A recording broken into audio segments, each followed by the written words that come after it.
So, Professor Chumi, if you have a family history, so you have a father or a brother or an uncle who's had prostate cancer, does that change your recommendation for the age at which you start screening?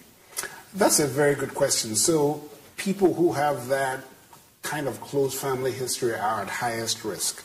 So those are the people that definitely need to start screening at 40 years of age. If somebody if a black man does not have that kind of family history, they can start at 45. Okay. If it's somebody from another race, a white man that does not have any such family history, they could start at 50.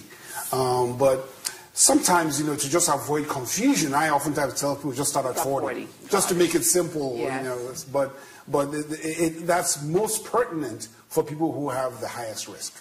Okay. So what about family history of breast cancer?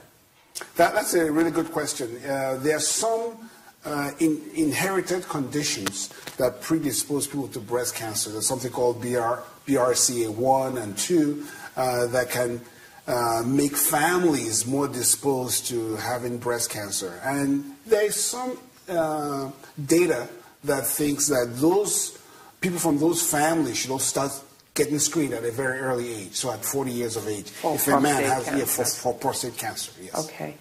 So let's talk about how prostate cancer is treated.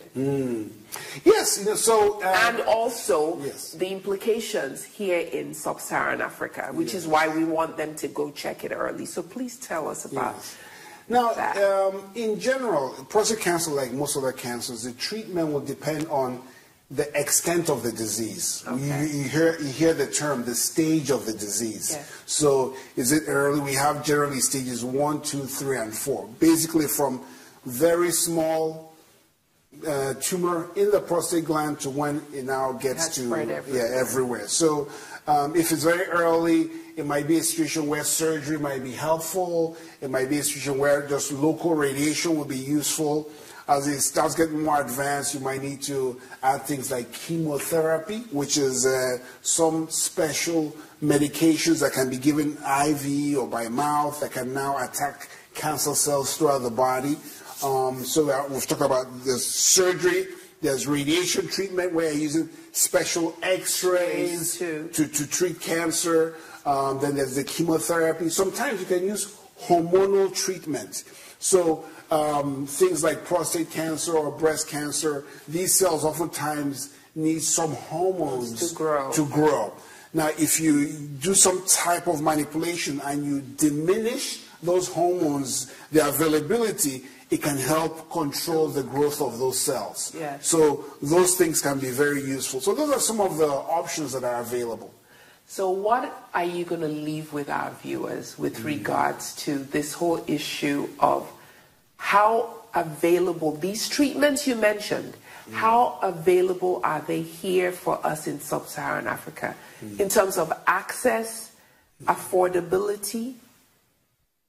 Yes, yes. No, it's a good question. I think part of our challenge with healthcare in sub-Saharan Africa in general is that our infrastructure sometimes can be lacking, but nevertheless, there is surgery available, there's chemotherapy available, there's radiation available. These are available. Sometimes one might need to search where you get the surgery. It might not be the same place you get the chemo. It might not be the same place you get the radiation.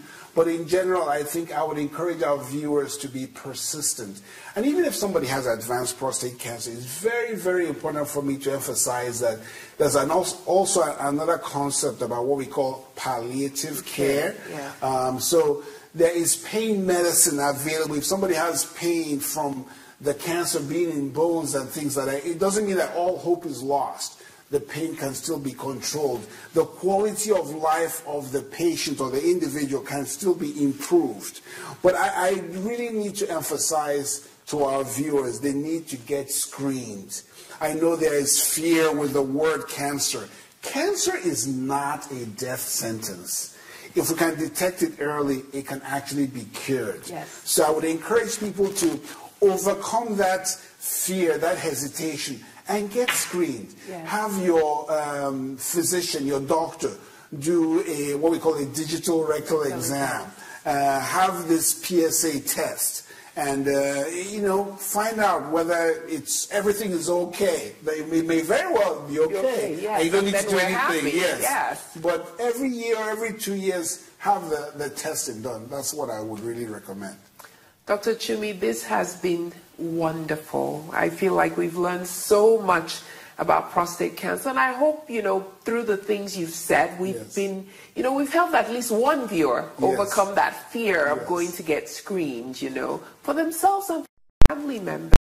We're so honored to have had you on the program, and thank you for sharing your expertise with us. We hope you'll come back again so that we can, learn about some more things. Yeah. So thank you so much for having me. It's been a pleasure. You're welcome. We've been talking with Professor Chumi Nwogu about prostate cancer, and we've learned so many things. So please stay with us. We're going to take a short break, but I'll be back to recap some of the highlights, some of the main things he touched upon. So stay with us. We'll be right back.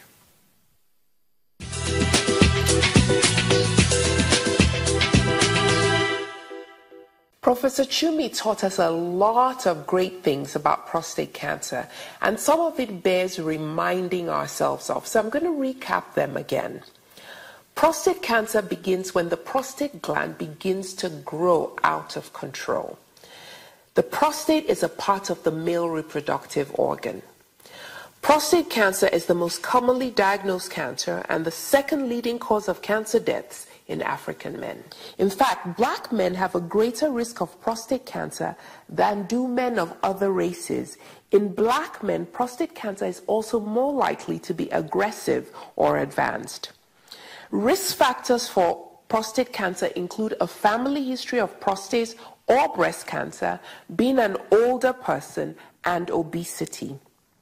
Prostate cancer screening tests like the prostate-specific antigen PSA and digital rectal exam DRE can help find prostate cancer at an early stage before symptoms appear and when it may be easier to treat.